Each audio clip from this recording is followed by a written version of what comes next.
ಕರ್ನಾಟಕದ ಏಕೀಕರಣದ ಹಂತಗಳು. ಏಕೀಕರಣಕ್ಕೂ ಮುಂಚಿನ ಕರ್ನಾಟಕ ಭಾಗ 1. 13ನೇ ಶತಮಾನದ ಆರಂಭದಲ್ಲಿ ಹೊಯ್ಸಳರು ಮತ್ತು ಸೇವುಣರ ರಾಜಕೀಯ ಸೆಣಸಾಟದಲ್ಲಿ ಕರ್ನಾಟಕವು 2 ಭಾಗವಾಯಿತು. ತುಂಗಭದ್ರಾ ನದಿಯ ಉತ್ತರಕ್ಕೆ ಸೇವುಣರು ಮತ್ತು ದಕ್ಷಿಣಕ್ಕೆ ಹೊಯ್ಸಳರು ತಮ್ಮ ಆಳ್ವಿಕೆಯನ್ನು ಆರಂಭಿಸಿದರು.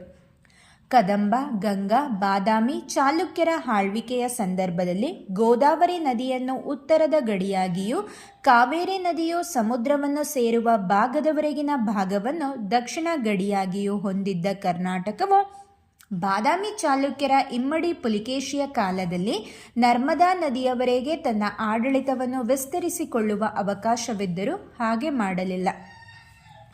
ಶ್ರೀ ವಿಜಯನು ತನ್ನ ಕವಿರಾಜ ಮಾರ್ಗ ಕೃತಿಯಲ್ಲಿ ಕಾವೇರಿಯಿಂದ ಮಾ ಗೋದಾವರಿವರಮಿರ್ದ ನಾಡದ ಕನ್ನಡದೋಳ್ ಎಂದಿದ್ದಾನೆ. ಈ ಕೃತಿಯ ಆರಂಭದಲ್ಲಿ ಅಮೋಘ ವರ್ಷ ನೃಪತುಂಗ ರಾಜನ ಹೆಸರಿರುವುದರಿಂದ ಇದನ್ನು ಆತನ ಆಳ್ವಿಕೆಯ ಅವಧಿಯಲ್ಲೇ ಬರೆದಿದ್ದಾಗಿರಬಹುದು. ಕಲ್ಯಾಣಿ ಚಾಲುಕ್ಯರ ಆಡಳಿತ ಕಾಲಕ್ಕೆ ಈಗಿನ ಮಹಾರಾಷ್ಟ್ರದ ದಕ್ಷಿಣ ಭಾಗಗಳು ಮತ್ತು ಆಂಧ್ರದ ಪಶ್ಚಿಮ ಭಾಗಗಳು ಆಗಿನ ಕರ್ನಾಟಕದ ಅವಿಭಾಜ್ಯ ಭಾಗಗಳಾಗಿದ್ದವು. ದಕ್ಷಿಣ ಭಾರತದ ಬಹುತೇಕ ಭಾಗವನ್ನು ವಿಜಯನಗರ ಅರಸರು ಆಳಿದರು. ಆದರೆ ಈ ಮೊದಲು ಕರ್ನಾಟಕದ ಭಾಗವಾಗಿದ್ದ ಮತ್ತು ಈಗ ಕರ್ನಾಟಕಕ್ಕೆ ಸೇರಿರುವ ರಾಯಚೂರು, ಕಲಬುರಗಿ ಮತ್ತು ಬೀದರ್ ಜಿಲ್ಲೆಗಳು ವಿಜಯನಗರ ವ್ಯಾಪ್ತಿಗೆ ಸೇರಿರಲಿಲ್ಲ. ಇವೆಲ್ಲವೂ ಆದಿಲ್ ಶಾಹಿಗಳ ವಶದಲ್ಲಿತ್ತು. ಮೈಸೂರು ರಾಜ್ಯವನ್ನು ವಿಸ್ತರಿಸಲು ಹೈದರಾಲಿ ಮತ್ತು ಟಿಪ್ಪು ಪ್ರಯತ್ನಿಸಿದರು.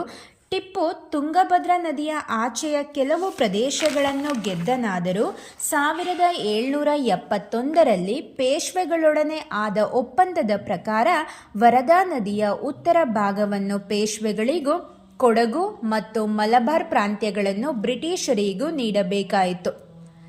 1787ರ ತುಂಗಭದ್ರೆಯ ತನ್ನ ರಾಜ್ಯದ ಉತ್ತರದ ಗಡಿ ಎಂದು ಒಪ್ಪಿಕೊಂಡಿದ್ದ ಟಿಪ್ಪು 1799ರಲ್ಲಿ ಮರಣ ಹೊಂದಿದನು.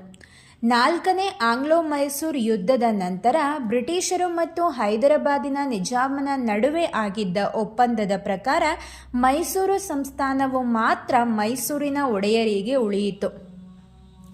ಬೆಳಗಾವಿ, ವಿಜಯಪುರ, ಧಾರವಾಡ ಮತ್ತು ಉತ್ತರ ಕನ್ನಡ ಜಿಲ್ಲೆಗಳು ಬ್ರಿಟಿಷರ ಮುಂಬೈ ಅಧಿಪತ್ಯಕ್ಕೂ, ಬೀದರ್, ಕಲಬುರಗಿ ಮತ್ತು ರಾಯಚೂರು ಜಿಲ್ಲೆಗಳು ಹೈದರಾಬಾದಿನ ನಿಜಾಮನ ಆಳ್ವಿಕೆಗೂ ಸೇರಿದವು.